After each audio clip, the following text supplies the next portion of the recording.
Hello, welcome back to Dots FM. That's Nikki, I'm Les. What have we got this week, Nikki? We have got vintage synth top trumps. Ooh. Trying to win a card back this week after last week's failure. Good. We've got another 60-second synth where Nikki explains some more about synthesized music all condensed into 1 minute. Good luck with that one. I know. And then we've got patch of the week where we demonstrate a patch on one of our instruments. And then we'll give you a link to one of the artists that we've been enjoying lately. And having said that, let's get started. Top trumps, round 2. Ladies first. Ladies first. It's my turn anyway. Well, I went first last time. Right, I've got the Moog Mini Moog. Oh. Which is a good card to have. It is, yeah. I am going to go with Desirability. Oh, I've got the ARP 2600. Desirability is 9. Read it and weep. So you think you've won? Well, there's only one after that, and that's 10. I think there's only one card in the pack, and if you've got that, I'll eat my ass. Well, I might not have a 10, but I've got a 9.3. So the Moog Mini Moog, 9.3 Desirability. So let's hear about the Moog Mini Moog. Nothing sounds quite like the Mini Moog.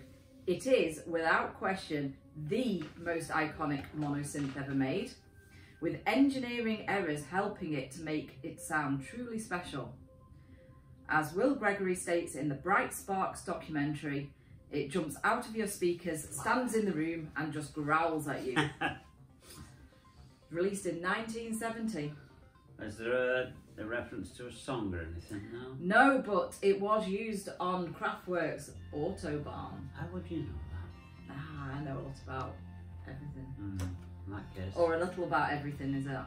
I don't know. You're the winner. Thank you very much.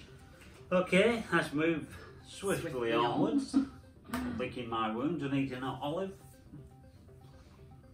We've got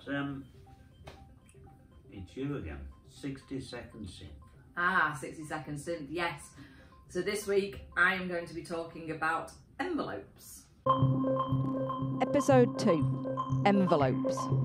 An envelope describes how a sound changes over time. It can be applied to the pitch, the filter, and the volume. An envelope generator is a common feature on a synthesizer and is often controlled with 4 parameters: attack, decay, sustain, and release, ADSR. Let's take the volume envelope as an example.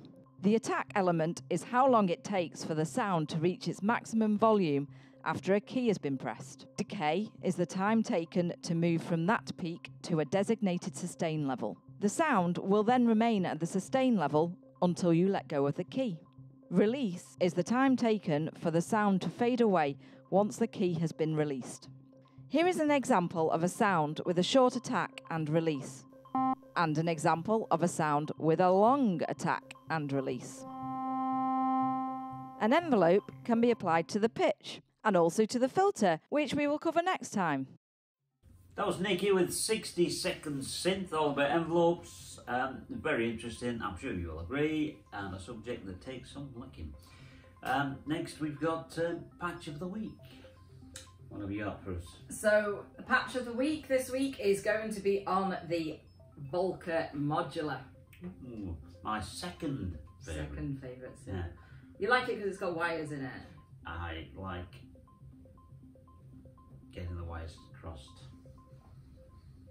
Getting the wires crossed. So yes, this patch is taken from Tony Horgan's book on the Volca Modular, which is an amazingly informative book with loads and loads of patches in. I'd highly recommend. It comes as an ebook or as a hardback book, and we'll put a link in the description. He's done a series of books, hasn't he, on the Volcas, yeah. On the core Volcas. We've got them all. We'll look at some of those next time. Yeah.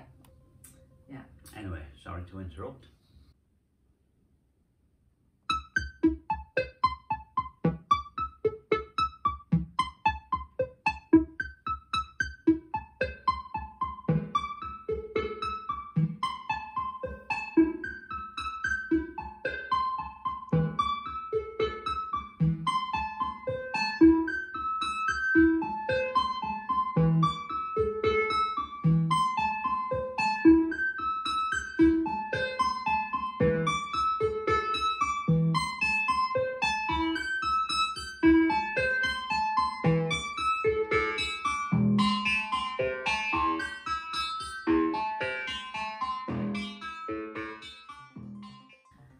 So that was the Volca Modular, which some people say is quite similar to the classic Buchla easel. And that brings us on to our artist of the week, who is Suzanne Ciani. She was a pioneer in the electronic music world, working with Don Buchla on the development of the Buchla easel. And she tours around the world with her Buchla easel, and she has quadraphonic sound.